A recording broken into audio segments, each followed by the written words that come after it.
Hello and welcome back to LTC Heroes Live. My name is Peter Murphy Lewis. I'm the host of this program. I am at the Ohio Healthcare Association. I've been interviewing amazing leaders throughout the day. The week's been exciting because I've learned a lot of different things and rubbed elbows with different leaders. And I'm excited to hear your story. Today I'm joined on this program with Maureen Rizzo. She's the Senior Executive Director at Generation Senior Living. Welcome to the program, Maureen. Thanks for having me. So before we went live, you were telling me a little bit about your story and a little bit of how you got into long-term care. Normally, I ask how you got into it. I'm going to postpone that for the second question because you said something specific that was really, really powerful to me. And it was when I was talking about the intangibles of long-term care. Sure. And you interrupted appropriately and said, this is a calling. Absolutely. Why did you use that word? And when were you able to identify that? I honestly believe I identified that early on. As I mentioned, I'm a social worker by trade, so I had a lot of opportunity to dip my hands in all kinds of different fields. And when I dipped my hands in geriatrics and long-term care, it's definitely a calling because, it's a population that's underserved. It is people who have a story, who, it's our history, it's our future. And everybody is so grateful when you touch them, when you talk to them, when you help them. And it takes a certain person to do that. So I think the people who work in this industry, even before the pandemic, you call ourselves heroes. We were heroes way before COVID hit. And everybody truly, and it just, the resilience of the pandemic really, really shined through, I believe.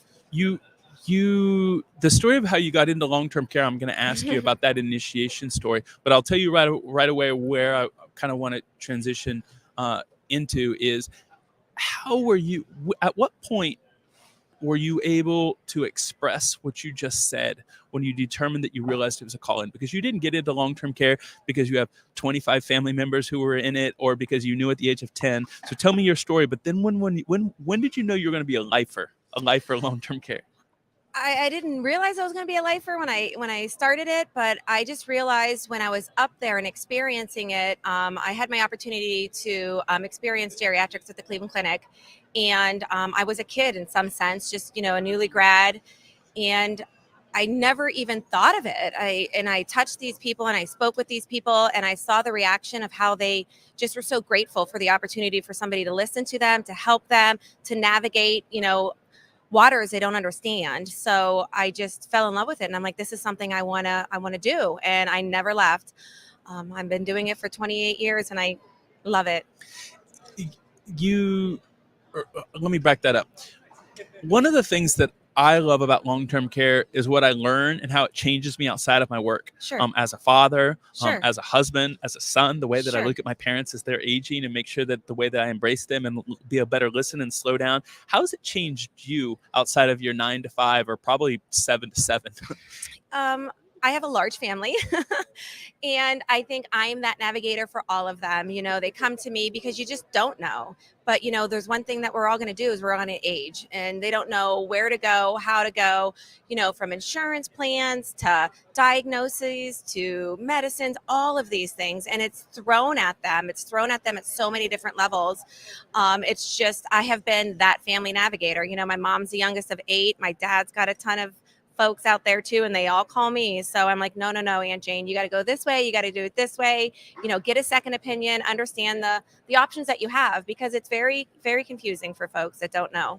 I know that you are passionate about Generation Senior Living because you said it within the first 2 sentences and you feel blessed to work there. Sure. What are the differentiators? If I've never, ever met anyone inside of your organization, what are 2 or 3 words or 1 or 2 sentences you're like, this is what defines us? I think we're family. I mean, it's the easiest thing to say. As I mentioned, I've been doing this for 28 years and I've worked in big, huge companies, small companies. I've worked in hospital settings. And when I had the opportunity to go work with the Corey family, who own Generation Healthcare Management, it was an easy yes, an absolute easy yes. They're humble. They're great employers. There's, as I mentioned, second generation. So their father founded it. There's 4 brothers and they are truly integrated in everything we do. And they're, just great. They give us whatever we need, whatever resources we need. It is truly families, caring for families. We're all one family. And I know if I need something, they're a phone call away and they know the residents.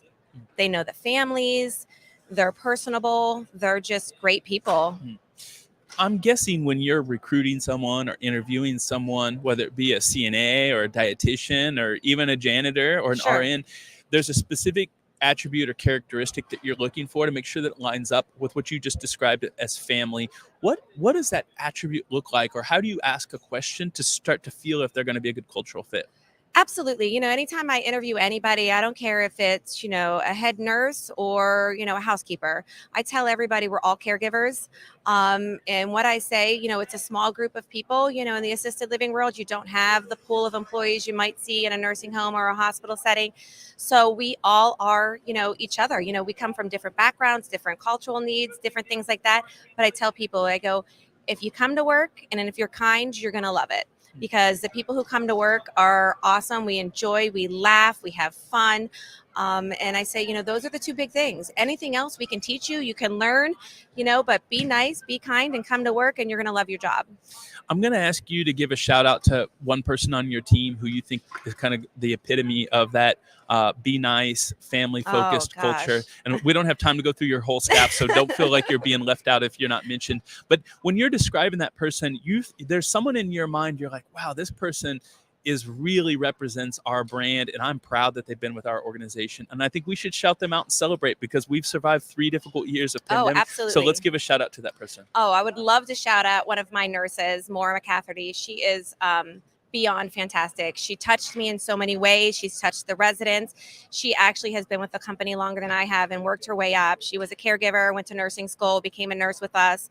And she was in the trenches with me, especially in the early stages of the pandemic, when we didn't have access to testing. We didn't know what was going on. We didn't have the staff because you got a cold, go home. I can't say enough about her. She is honest, loving. She had family members live with us. I can't say enough. So definitely more. I'm so happy that you got really passionate about that. We could hear it in your voice, because people want to work with leaders who sound and look like her. And we need people in this industry. We need 16-year-olds to be STNAs. Absolutely. We need hallway ambassadors that are 12 years old and bring cookies and sing carols. Absolutely. So we want to make sure that people are coming to work with individuals. Absolutely. And I think, it's an opportunity, kind of like you said, 12-year-olds, getting your volunteer work. Oftentimes people don't think of it. They don't think of long-term care or senior living, or it just doesn't even cross their mind because it doesn't sound exciting. I go, but once you step in the door, it's one of the most exciting experiences you'll ever have. Yeah. So I hopefully that there's some 12-year-olds aren't on Facebook anymore, but maybe there's some 12-year-old who will see this on TikTok next week and be like, I want to go work with generations. There you go. Yeah. Absolutely. I want to ask you what you learned about yourself going through COVID. And it could be vulnerable. Like, I realized that I didn't handle stress well, so I need to surround myself with amazing partner at home, or a right-hand woman at work, or maybe something amazing like I'm way more resilient than ever I thought, or I'm good at communication. What did you learn from yourself? I learned that I learned that I could be scared. I've always had a really good, strong attitude about things. And I just was that person that would be assertive and would get the job done. And I felt like I always would figure out an answer. And I realized through the pandemic, especially at the early phases and things, the resilience, absolutely, at days you didn't think you can get through it, and you did. But I realized that, sometimes you just don't know, and it's okay not to know. But we got through it, and I couldn't have done it with a better bunch of people around me. I'm going to transition into some rapid fire questions, Maureen. Okay. And feel free, if you don't feel comfortable, you don't know, just say pass. No worries. Okay. The first one I want to ask you, and this is a question that I personally am interested, because I learn a lot from people's answer. Do you have a favorite failure of yours, of one where you got punched in the gut in life and you didn't know if you're going to get up again? And looking back on it, you're a stronger woman, you're a stronger leader, and it's partially defines who you are, even though it was a failure, because you survived it. Oh, that's a very personal question.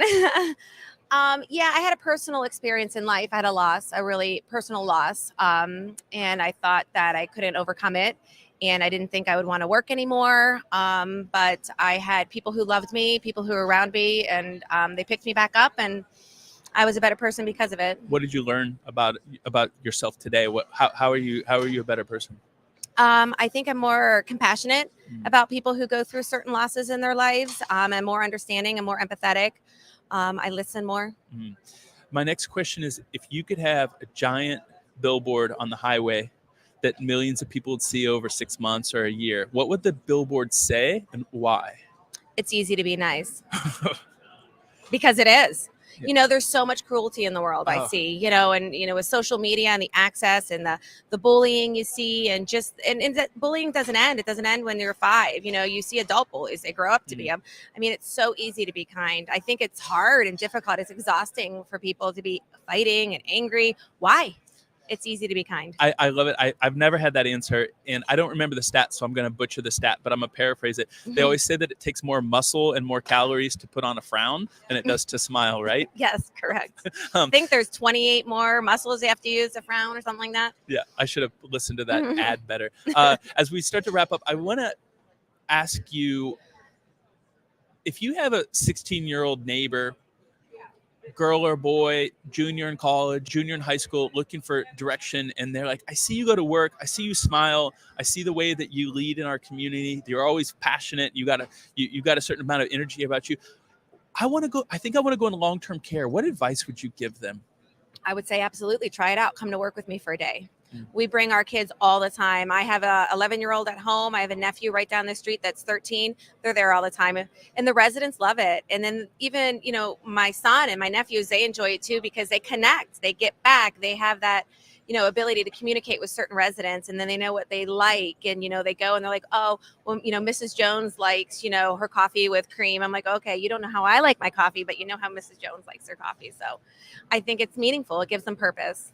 Maureen, thank you so much for joining me on LTC Heroes. I hope to come visit you at Generations one absolutely. day We'd love to have see you. the way that you all deliver Sure. care. It was great to hear your story and make sure that we have more people like you in long-term care. Hope to see you next year at the convention. Yeah, absolutely. Thank you for having me. This episode of LTC Heroes is brought to you by Experience Care, the only long-term care software developed by EHR users and clinicians every step of the way. Visit experience.care/guarantee to get your free profitability consultation today.